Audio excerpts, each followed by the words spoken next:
do the honor by inviting the Chairman and Managing Director from Jaipur City Transport Services Limited, Government of Rajasthan, IAS Officer Mr. Ajitabh Sharma, ladies and gentlemen, here with us. Come on, put your hands together for the gentleman, everybody.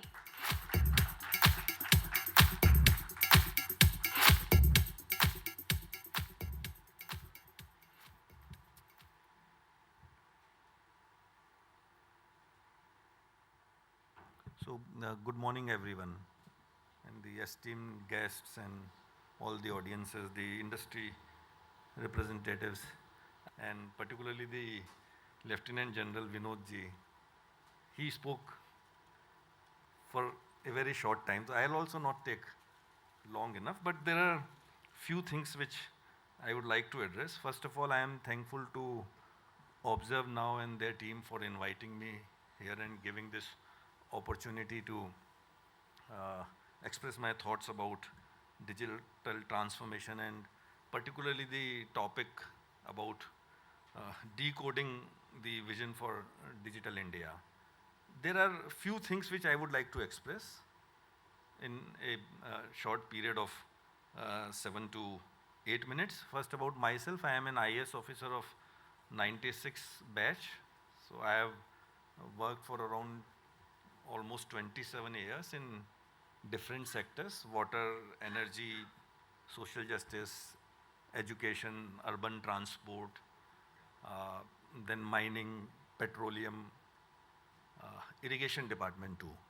So there are few things which I would like to express, and in different departments as administrative officers and in different capacities. Sometimes we are at the implementation edge, and sometimes we are at the policy making level, and we see a lot of things. So I have also gone through number of IT interventions in different sectors in the government, and unfortunately I would be talking about the bitter part of that.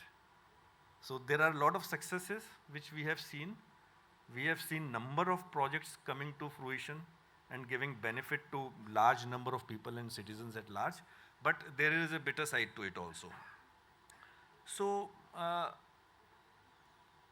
would give a small reference of a book.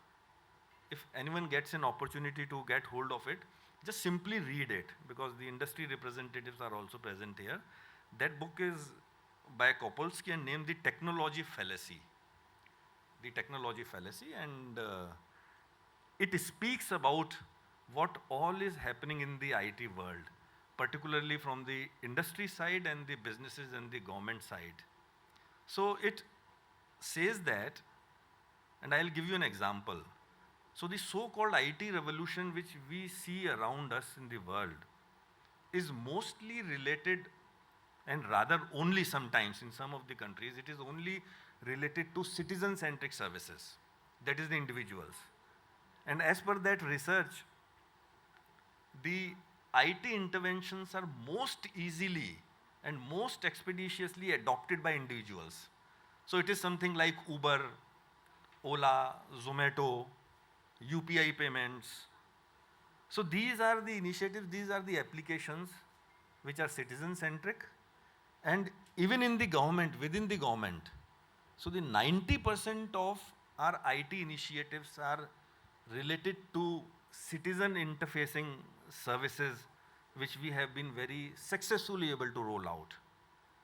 But if we go beyond the level of the individual, if we start talking about the organizations like the businesses or the government, so internally within the organizations, we have not been able to successfully roll out the IT interventions, and it takes time. So there is a study by Harvard Business Review of the year 2019 which says that in the year 2018, around $1.3 trillion were spent by businesses. $1.3 trillion were spent by the businesses in digital transformation. And $900 billion, that is $0.9 trillion out of $1.3 trillion, went waste. So this we are talking about when we talk about the organizations or the businesses within themselves adopting digital transformation. It is not the citizens or the individuals adopting digital transformation. So it is 70% of the money goes waste. But in that period of study, this was conducted in 2019 and statistics and data up to 2018 was collected for last roughly around 20 years. The tech giants became the biggest fortune earners. Why it is so?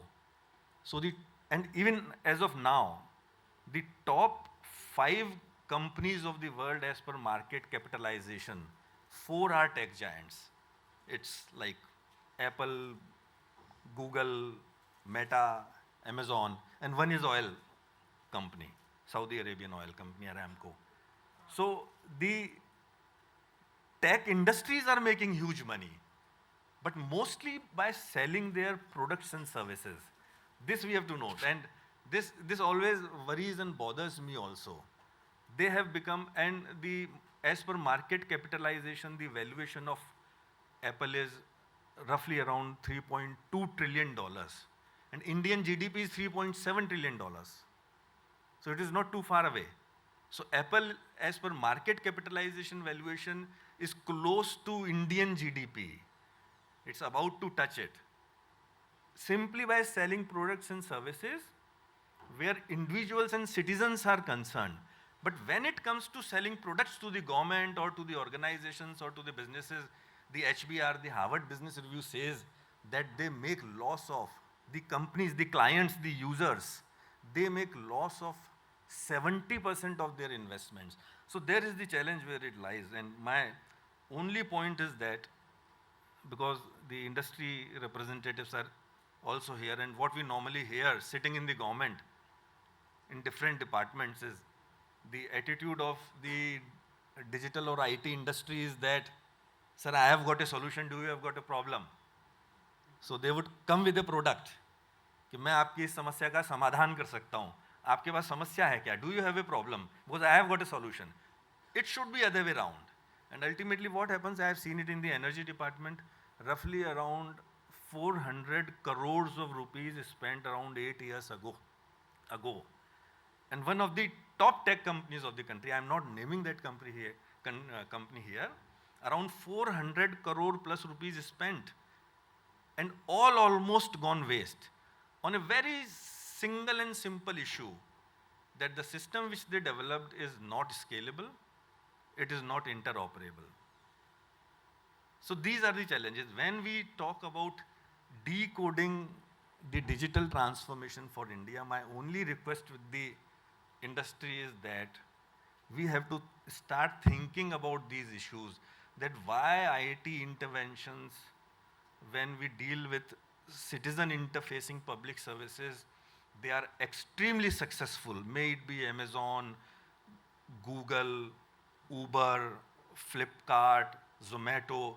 But when it comes to the organizations accepting and digitally transforming themselves, why 70% of them fail? So coming back to the question in my last point, I had number of points. So what should be the actual pathway which we should be adopting?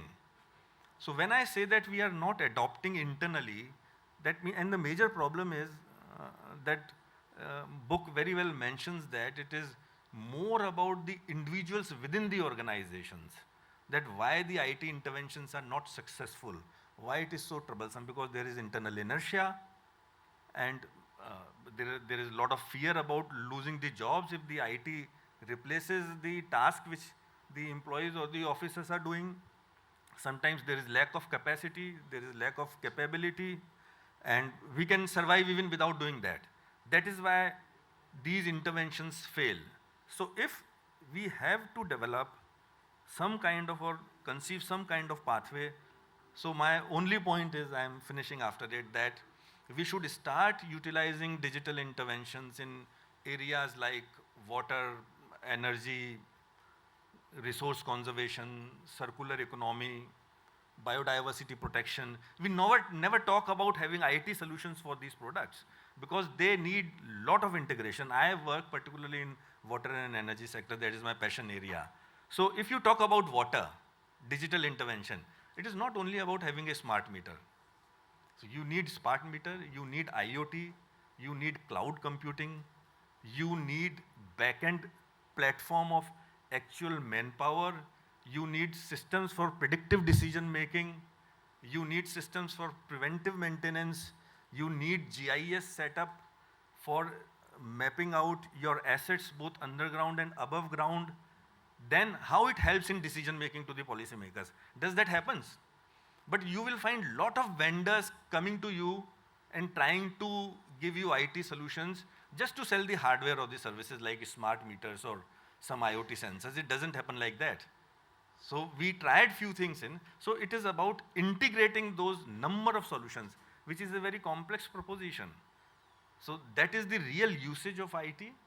If India wants to leapfrog its challenges and find solutions to the real world problems which we are facing today, may it be global warming, climate change, poverty eradication, proper and optimal allocation of resources, I think then actual digital transformation needs to happen, not only in the citizen-centric interfacing services where we have done extremely well.